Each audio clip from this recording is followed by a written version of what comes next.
Hello, hello, hello. Good morning, good afternoon, good evening, wherever you are on the globe. Hi, Sina. It's lovely to see you. Lovely to have you. Hi, nice to be here. I'm excited. I don't know if you're excited on the other side, watching this either live or replay, but we are on for an exciting conversation today.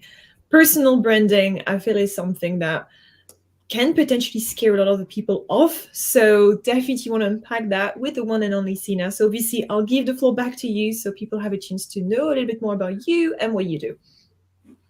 Sure. Hi, everyone. It's so nice to see you. I hope I can also see some comments of yours. So if you have any questions, just put them in the chat. My name is Sina Pot. I am a brand strategist. I've worked with startups, entrepreneurs, global companies like Adidas and BMW on branding with purpose. So I specifically use diversity and sustainability to help global brands build their brand strategy and marketing. And I also help entrepreneurs and specifically women to build their personal brand and build something that is of meaning to them, that brings them closer to their purpose, and that helps them express themselves out in the world. So I'm glad to be here and talk a little bit more about that. Yeah, already in that introduction, I'm like, yes, let's talk about expressing ourselves through our brand. So the first question I'd love to ask is, what is your definition of a personal brand?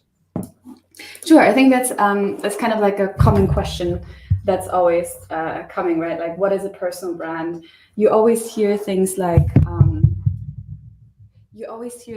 oh, a personal brand is what people say when you're not in the room. And I think that's a really good definition. But for me, Mm, what really changed the way that I looked at what a personal brand is a conversation I had with a mentor a couple of years ago. And it was in a time where I was probably where a lot of people are. You work really hard for your goals. You have the studies, you have the accolades, you have worked with some clients, you work really hard in your business, but somehow you don't see the fruits of your labor, or kind of mhm. feel like you always have to sell yourself. And I'm probably the person that would say that she hates selling. I would be like the first person that would say like I hate selling myself or selling anything, just because it feels a bit like disingenuous. So it Mhm. feels forced. And when I was at the moment in my career, I talked to my mentor and said, I really don't know what it is. Like, I have the work experience, I have all these things on paper, and I don't hear anything back. I still have to pitch myself anytime I meet a person, a company, a job, a client. And so my mentor posed the question, do you know how to catch butterflies? I said, well, these kind of like questions that make you think there's Yeah. at the other end. I don't really know what it is, but let me just go with the flow. I said, yeah, there's this net thing that you see in cartoons, people run around with and try to catch butterflies. Sure. And my mentor said, no, the point is you don't catch butterflies. You build a garden and you let them come to you. And Ooh, this is good. that garden is your personal brand. Okay. So instead of trying to catch all these opportunities, trying to like literally what I did is go on LinkedIn and stalk HR managers and recruiters so they can, so I can pitch myself for a job, or go and say like, you need this product, you need this course, you need this whatever. Instead of that, build a personal brand and let those opportunities come to you. And that's really what a personal brand is. You put yourself out there, you talk about what matters to you, you talk about your passions, your skills, you share your opinions, you share, uncommon opinions and beliefs that go against the common sense. And you see people, companies, opportunities approach you. And by the way, this can go from business to career to even life and relationships. You can even put yourself out there. So I'm keep making like a mess here with my glass. Staying hydrated. This is important. Just like gesticulating. You put yourself out there, and you never know what kind of person or opportunity can come to you and be attracted to you. And that has happened so many times. The first time I heard that and it got clear to me, I started to blog on my website. I put a website out there in the first place, so I don't have to send CVs and cover Yeah. letters. Put a website and Nice. portfolio. I This started is me. exactly like you have to. It's way easier to pitch yourself if you can say, look at all these things that are online, Mm, that have listen to me talk about how amazing I am. 100%. Okay, you've mentioned so many interesting things. Oh, sorry for interrupting. Carry on. Go ahead, go ahead. I wanted to say, first of all, the analogy of the garden, as in the butterflies and, the garden, I love that. I think it's a nice, I mean, I know I'm a visual person and I think a lot of people tend to be too. And I think it's a nice sort of reminder that personal brand doesn't have to follow a certain path, a certain way. It's essentially, if I continue on the analogy of the garden, you get to choose what's in the garden, what you get on display, the way it's layout, it's content. I mean, it's just so good. So thank you very much for that. I think that's a very sort of practical things people can keep in mind. The thing that you've mentioned when it comes to personal brand is putting yourself out there. And I think this is what a lot of people are scared of: judgment, of how they're going to come across, and potentially either feedback they're going to receive. And I think this is also why we've seen a lot of sort of generic profiles on LinkedIn where people just tend to share like the next milestone they've had, or even entrepreneurs who share only success stories, or things like this. So I'd love to have your views as to how do you navigate and be comfortable with the getting yourself out there when it comes to building a personal brand. Yeah, I think the common advice that we always hear is just be authentic. Yeah, And it's it's just such a like it doesn't help. Like it's not a helpful advice. It Because doesn't. how are you going to be authentic if you are not confident in yourself? You're insecure, you have imposter syndrome, you don't even know what you want to be known for. How can you be authentic? And what does that even mean? Because you are authentic if you speak to your manager, you're authentic if you speak to a client, you're authentic if you speak to your kids, your best friend. Like, are you ever not authentic? But all these versions of yourself are still different. You speak to your best friend differently than you speak to your client, right? So what version is authentic now? So I think that's one of the worst advice out there. And I certainly got confused when I first learned about personal branding, because that's all you hear: be authentic. Number one, don't be authentic. I think one of the things is we always see extremes, and the truth always lies in the balance. One extreme is just be yourself, be authentic, like just go, whatever, go online and take a selfie of you crying after someone rejected you for a job or whatever. And then the other part is just fake it till you make it. Put yourself out there with a Lamborghini in Dubai and show your clients how successful you are, because then they want to come and work with you. So that the truth always lies in the balance and lies in between. And that means don't try to imitate another person. So don't try to fake it till you make it. Imitate until you become. But imitate not another person, imitate the next version of yourself. And that is a good place to start to build your personal brand. If you're thinking about, where do I want to be? Okay, I want to own a business. I don't want to just be a freelancer. I actually want to own a business. I want to have like 2 to 3 employees that do the tasks that I don't want to do, that I feel, bored of doing, or I'm really not good at. I want to work with clients that I really admire, maybe like big brands that have, like, I don't know, let's say Google or, Apple. I want to have them on my portfolio. I want to have a show where I speak to people that I admire, and I go into their DMs instead of trying to like, hey, let's grab a coffee, I want to pick your brain. Say, come on my podcast and talk about really deep topics, and you learn from them, right? Let's say these three things. Now, how is this version of yourself different to the version you are right now? Maybe you're right now in your 9 to 5.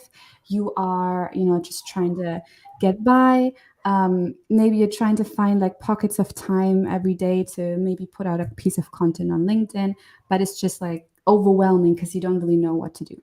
Now, think about that person that you want to be, that elevated version of yourself. Write down in as much detail as you can, what does that person do every day? How does that person speak? How does she present herself? I literally look at myself, and sometimes I go for walks and I talk to myself as if I am on stage, right? Okay. Because you can't practice being a keynote speaker when you're on stage. You have to practice beforehand. So Absolutely. I go out, and that's how I kind of overcame this fear of speaking on stage. I just speak like I would speak to an audience. I'm still myself, but I am an elevated version of myself. I'm that version that is a bit more eloquent than the person I am now. She is a bit more, has a bit more like practical examples. She has a better posture than she has right now, right? All these Yeah. things. Maybe she's more charismatic. Maybe she smiles at the right time. She doesn't just giggle because she's nervous, right? All these things, think about in detail, write down how that version of yourself is, and then you build a personal brand that expresses that version. What that does is it builds something that you don't feel afraid putting out there. It's not like you're just authentic to the version you are right now and you're kind of stuck in that. Because a lot of times when people say, I'm authentic to myself, they don't grow. They're just that person that they are right now. If you keep chasing the next version of yourself, you keep growing and your audience keeps growing with you. And that's one of the things that content is really important to create. Obviously, I think that's the cornerstone of personal branding, as probably a lot of people know. And that is also going to show you what kind of content you want to create. Because if you keep being that elevated version of yourself and you keep growing, your audience grows with you. That's one of the things that we love. That's why we love watching reality. Like, people love watching reality. Mm. People love watching vlogs. Even if you're just going to a grocery shop and you buy a sandwich and you go back home, I'm entertained because I want to grow with you, right? I want to see what you do in your life. And so if you keep chasing that version, imitating who you want to become, then your audience has both the version of you that is you, but it's also the version that they can look up to, that they can kind of aspire to, and that they can connect to on a level where they can say, I can grow with that person as she grows in her career, life, business. I love that. I mean, this is gold. Margot just mentioned in the chat, imitate the next version of yourself. So good. So I would definitely say this is a very, very valuable feedback. I'm sure you probably have read the book by Stephen Covey. No, sorry, not Stephen Covey. The Miracle Morning. Can't remember the author. I've got it right here. But anyhow, I don't think I read the whole book. I might have started listening to the audiobook, but tell me more about it. This one is by Hal Elrod, and essentially it's about understanding what's the level 10 version of yourself. So exactly what you described, right? And you might be on different areas. It could be your personal life, as in, for example, your health, your relationships, your fitness levels, You can score yourself on a scale of 1 to 10. And, some areas you might be already at like a 6 or 7. Some areas you might be at a 3 and a 4. And I think just sort of builds nicely onto what you were sharing, because I think a lot of people get confused, lost themselves into comparison, as in they go out there and they see what the other people are doing, and that I don't have this, I don't do that, and they get lost into external influence. And like you said, I very much love that. It starts with yourself. So I think, to build on what you were saying, what's really important with personal branding is to be clear on maybe who you would like to be next, as in what's the next stage for you, but also what's the more longer version of yourself. Like, if we were to use the analogy in the Miracle Morning sort of method, what's the level 10? Like, ideally, and obviously things can evolve and fluctuate, but what's the level 10? So like the example you gave with keynote speaking, I mean, this is priceless. The one thing I would say, and I'd love to have your views on that, is what can sometimes be dangerous, and I've seen that with my clients, is that you can dissociate yourself with who you are right now, which is the less confident version of yourself, and who you'd like to be. And you leave it on the separate side. So how do you make sure that you are not dissociating yourself? And like you were saying, you taking some steps to be that next level of yourself, and you actually acknowledge that this is you. And like you said, you're preparing for the next stage and the next stage. I mean, my number one value is growth, so I'm all about the next and the next. But I know some people tend to dismiss the progress they've made. They tend to dismiss the wins that they had on the way. So any recommendations that you have for anyone facing some trouble with that? So give me a specific example where someone said, I feel like I'm dissociated. Like, give me a specific example. Of course. So let's go for someone, for example, who is looking to change roles, and they know they have to put themselves a little bit more out there, in the sense that they have to, let's say, redo their LinkedIn, they have to reach out to recruiters and so on. They are able to have that pep talk with themselves of like, yes, I can reach out to recruiters, I can get myself out there. and they start doing it, but for some reason they still don't get that confidence once they've done it. They still feel like they're still this person who's completely not confident. They don't acknowledge the fact that they've been able to put some actions in place. How would you recommend they should go about that? I think one of the things is always action. The confidence comes with the action, not just with one action you take, but with continuous action. So that's how habits are being formed. If you've read the book Atomic Habits, which I'm sure you've heard about already. A year. Yeah. Good one. The concept of, if you want to establish a habit, then don't try to do the thing, try to be the person. So instead of saying, I want to write a book, don't say, I'm going to write 150 pages every week in order to finish my book. Ask yourself, what would a writer do? What kind of habits would a writer have? A writer would have the habits of writing, 3 pages in the morning just to get all the stuff out of their heads. And then they would just sit down for 3 hours with a cup of tea and maybe light a candle if it's raining outside, or, buy yourself some flowers and just like romanticize that writing. Like, what would a writer do? And so you associate the identity with the habit. And it's very important when you say, I want to become that person, that you don't just do one or two things. You have to create the habit of that person you want to become. And that's how you step into that identity. That's something that is forward looking.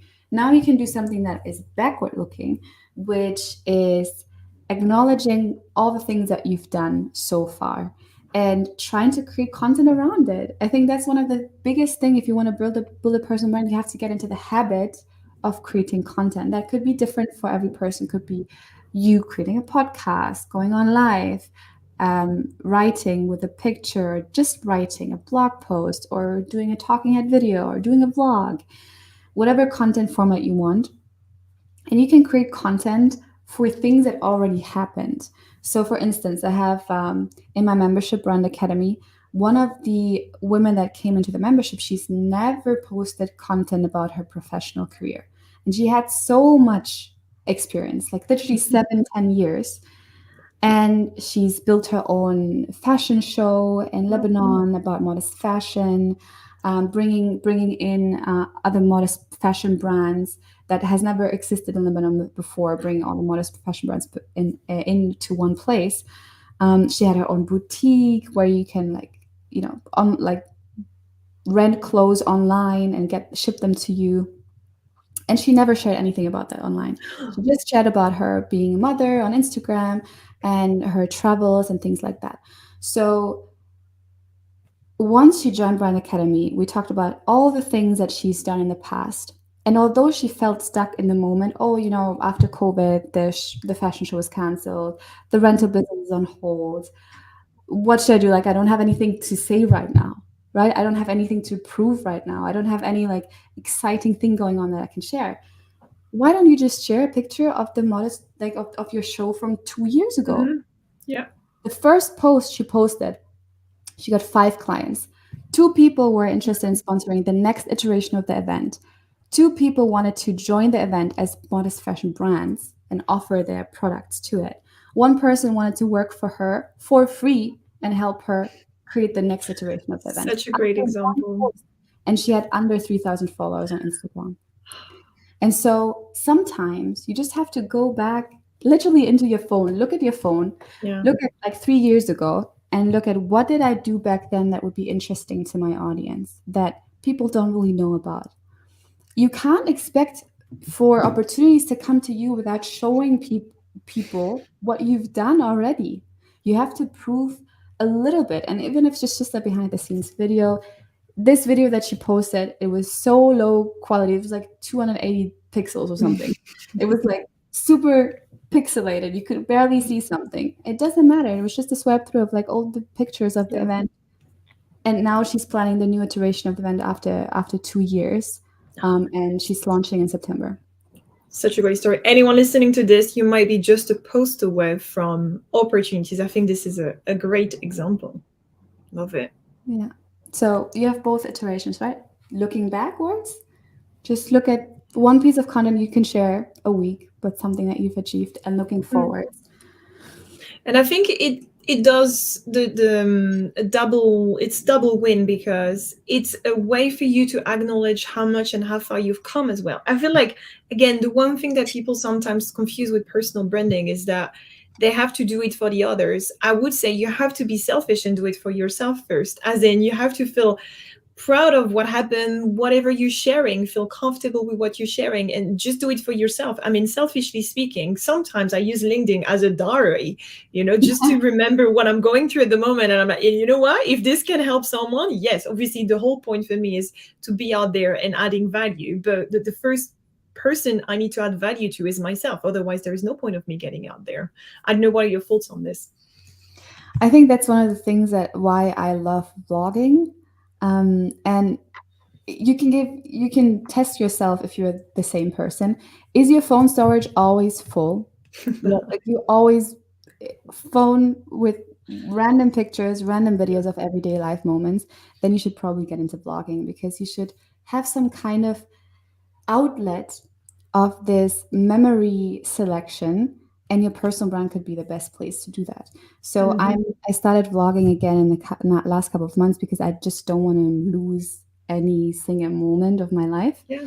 And the one you did, the post that you did where you did all of your travels, I felt like you took us traveling with you, right? That was amazing.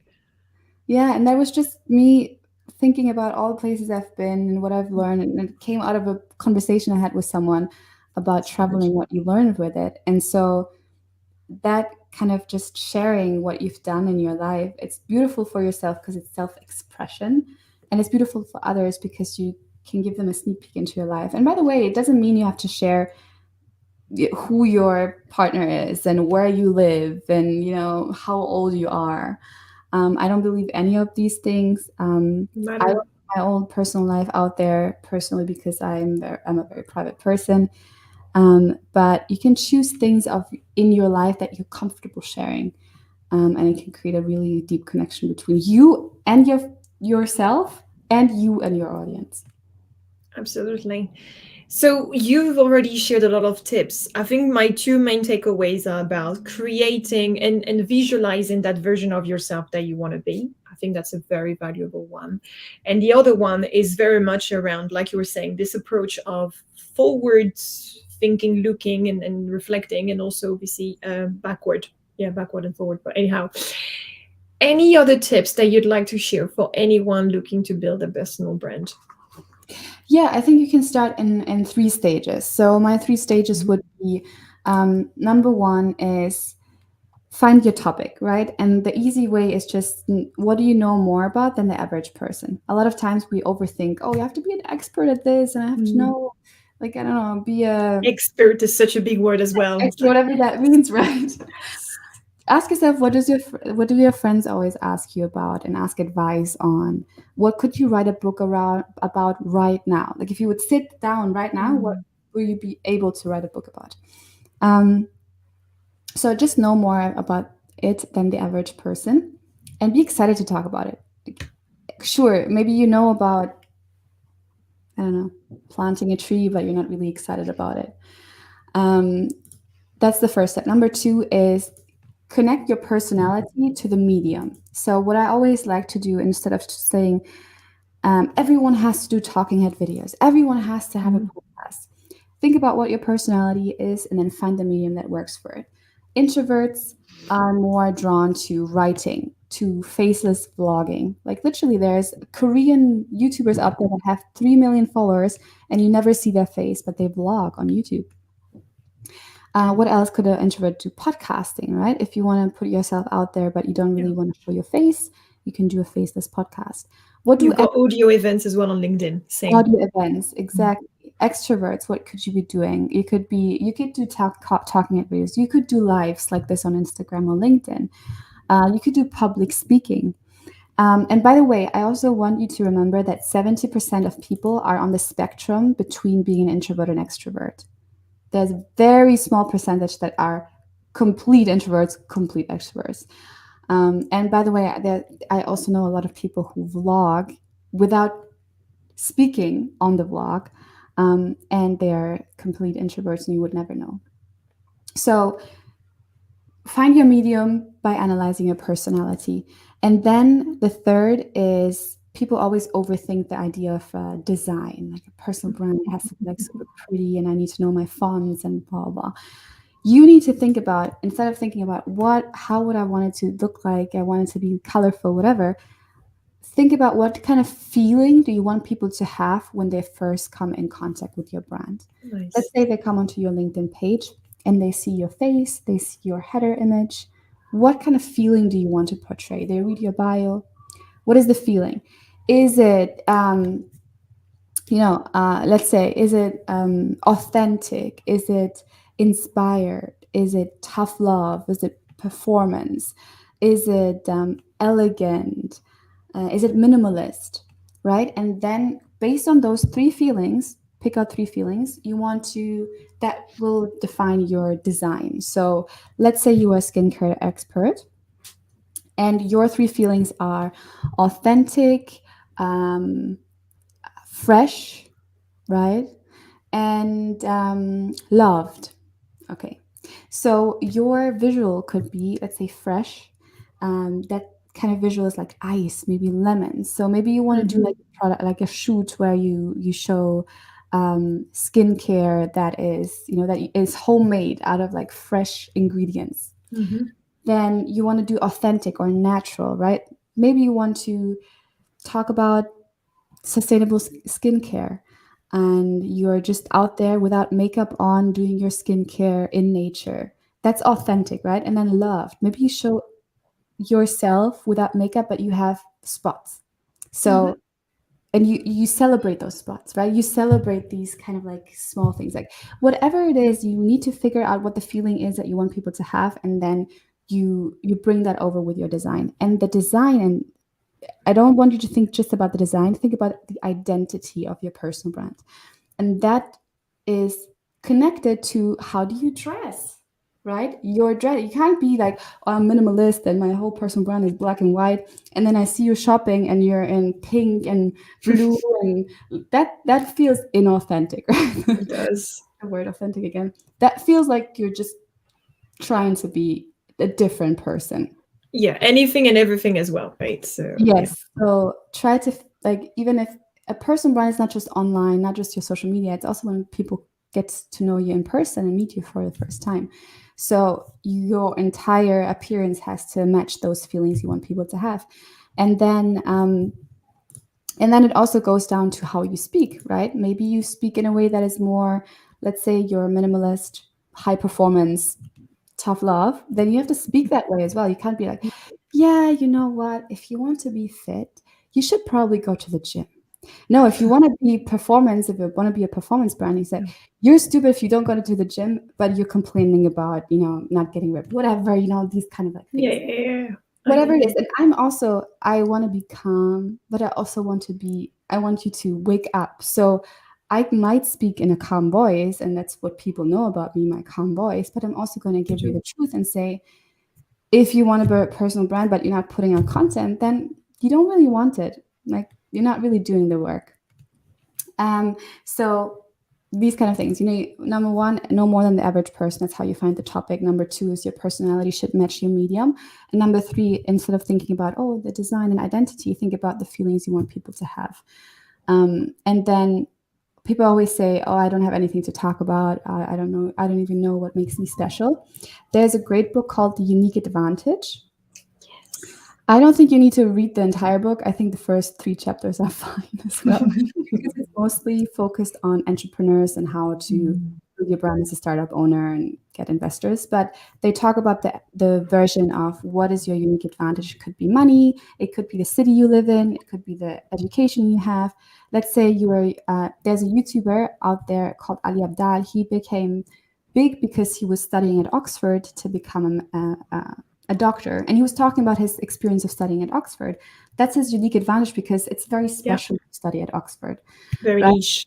Exactly. For me, some of my unique advantages is that I'm a Muslim woman from Germany. That's a combination that's not really there. I'm not an immigrant Muslim woman in Germany, but I'm actually German and Muslim. So that's something that people don't really see a lot.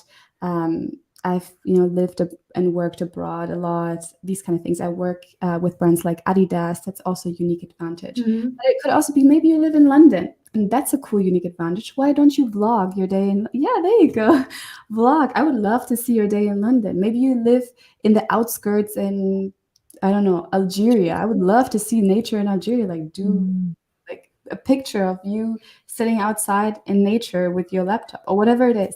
So you need to figure out what unique advantage is. Everyone has it.